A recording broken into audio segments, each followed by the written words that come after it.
इसका नाम exit poll नहीं है ब्रदर, इसका नाम एग्जिट पोल नहीं है, इसका नाम मोदी मीडिया पोल है। ये मोदी जी का पोल है, फैंटेसी पोल है उनका। सर कितनी सीटें आ रही हैं आपके हिसाब से? सरकार बन रही है। सिद्धू मूसेवाला का सॉन्ग सुना आपने? 295। सर राहुल गांधी से कल पूछा गया कि कितनी सीटें आ रही है, तो उन्होंने कहा सिद्धू मूसेवाला का गाना सुना है 295। देखिए, राहुल जी बचपना की बातें करते हैं और वो अभी भी उनमें सिंसियरिटी नहीं है। हमारे चीफ गेस्ट साहब आ चुके हैं, माननीय मुख्यमंत्री श्री नायब सिंह जी आ चुके हैं। एक बार जोरदार तालियां हो जाएं सर के लिए।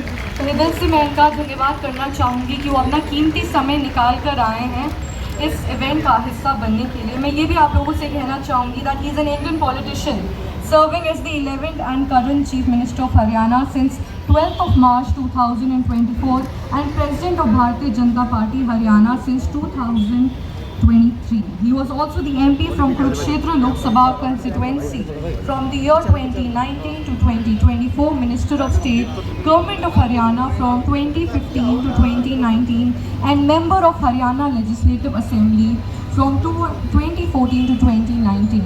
He was elected as the leader of BJP Legislative Party and subsequently became the Chief Minister of Haryana. एक बार जोरदार तालियों की गड़गड़ाहट से तहे दिल से हम स्वागत करते हैं, अभिनंदन करते हैं सर का। धन्यवाद सर कि आप अपना कीमती समय निकाल कर आए हैं। Let us proceed forward to the auspicious occasion where we gather to light the lamp. I would also request Shri Pawan Jindal ji to come forward. Energy and enthusiasm from our lovely audience sitting here. एक बार फिर तहे दिल से स्वागत है, अभिनंदन है माननीय मुख्यमंत्री सर का। धन्यवाद सर कि आप यहाँ आए हैं। ये छोटा सा उपहार हमारी ओर से ग्रहण करें।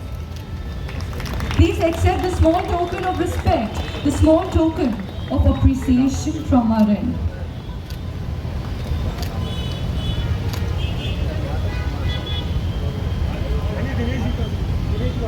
I would request our venerated guests to please have a round of applause. Yes sir, And many singers.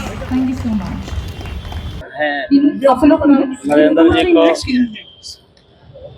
Ji sir, मैं नरेंद्र यादव जी को बहुत बहुत बधाई और शुभकामनाएं देता हूं, क्योंकि कठिन परिस्थितियों से जूझना ये इनके जीवन का शायद हिस्सा है। और छोटी आयु के अंदर 12-13 साल की आयु में इन्होंने ये संकल्प लिया कि हम जो दुनिया की सबसे बड़ी चोटियाँ हैं उनको फतेह करने का वो संकल्प इन्होंने लिया है। और वो लगातार उसके अंदर अपने मुकाम के अंदर वो सक्सेस रहे हैं। और अब उन्होंने ये संकल्प लिया है कि अलास्का की, USA की सबसे ऊंची चोटी उसको फतेह करने का मन बनाया है। मैं आज उनको इस फ्लैग ऑफ सेरेमनी के अवसर के ऊपर नरेंद्र जी को बहुत बहुत बधाई और शुभकामनाएं देता हूं कि जो उन्होंने ये संकल्प लिया है कि हम उस चोटी को फतेह करेंगे, भारत के तिरंगे को उस पर लहराएंगे। ये मैं इनको बहुत बहुत बधाई और शुभकामनाएं देता हूं।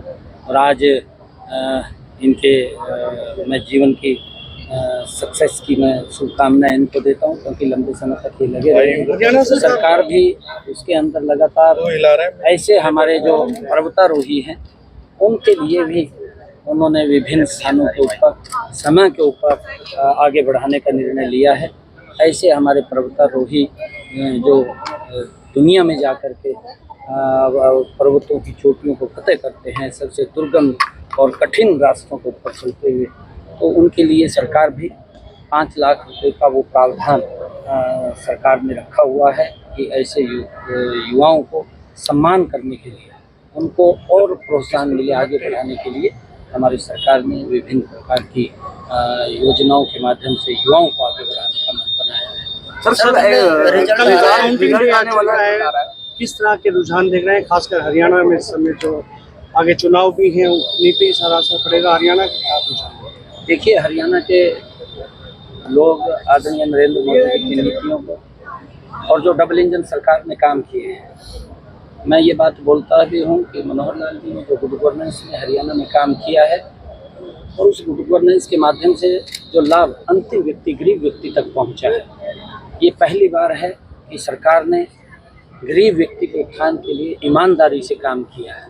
हमारी डबल इंजन की सरकार देश के विकास के साथ साथ, देश के इंफ्रास्ट्रक्चर के साथ साथ देश के गरीब व्यक्ति के उत्थान के लिए भी ज़बरदस्त काम ये डबल इंजन सरकार ने किया है। और उसका परिणाम है कि देश के लोग आज नरेंद्र मोदी जी की नीतियों से, नरेंद्र मोदी जी से बहुत प्रेम और स्नेह करते हैं। जो रुझान कल टीवी चैनल्स के ऊपर देख रहे हैं वो रुझान नहीं है, वो जब कल रिजल्ट आएगा तो उसमें तब्दील हो जाएंगे। और जो देश ने कहा है कि 400 पार सीटें दे करके मोदी जी को तीसरी बार इस देश का प्रधानमंत्री बनाएंगे, तो देश के लोगों के मन के अंदर है कि पहली बार आज़ादी के बाद किसी प्रधानमंत्री ने आकर के देश को इतनी गति से आगे बढ़ाने का काम किया है। दुनिया के अंदर भारत का सम्मान बढ़ाने का काम इन 10 वर्षों के अंदर किसी प्रधानमंत्री ने किया है। हरियाणा के अंदर भी आदरणीय नरेंद्र मोदी जी के नेतृत्व के अंदर हम इस प्रकार से पिछले 10 वर्षों में हरियाणा बड़ी तेजी से बदला है और बड़ी तेजी से विकास हुआ है। आगे भी हम आदरणीय नरेंद्र मोदी जी के नेतृत्व में हरियाणा को गति से बढ़ाने का काम करेंगे और हरियाणा के अंदर भी 11 कमल के फूल कल खिलेंगे और 11 के 11 नरेंद्र मोदी जी के पास जा करके उनको तीसरी बार इस देश का प्रधानमंत्री बनाने में प्रमुख भूमिका अदा करेंगे। सर, राहुल गांधी से कल पूछा गया कि कितनी सीटें आ रही है, तो उन्होंने कहा सिद्धू मूसेवाला का गाना सुना है 295। देखिए, राहुल जी बचपना की बातें करते हैं और वो अभी भी उनमें सिंसियरिटी नहीं है। देश के लोग मोदी जी ने जो काम किए हैं, ये भी उनकी बचपने की बात है कि मोदी जी लगे हुए हैं पूरी दुनिया में भारत का सम्मान गौरव बढ़ाने के लिए, और राहुल गांधी साहब लगे हुए हैं भारत के सम्मान गौरव को कम करने के लिए पूरी दुनिया में। ये एकदम स्पष्ट नज़र है कि वो बचपना उसके अंदर है और वो उस तरीके की सोच नहीं है, ना उनकी सोच है, ना उनकी नीति है, ना नीयत है। और मोदी जी के पास नीति भी है, मोदी जी की नीयत भी है और इस देश को ऐसा नेतृत्व पूरे देश को मिला है जिससे कि दुनिया के अंदर ऐसा नेतृत्व नहीं है जो हमारे पास है, भारत के पास है नरेंद्र मोदी जी के रूप में। और जो आदरणीय प्रधानमंत्री जी का संकल्प है कि हमने भारत को विकसित राष्ट्र बनाना है, तो उसको लेकर के आदरणीय नरेंद्र मोदी जी इस भारत को विकसित राष्ट्र बनाए। Thank you sir.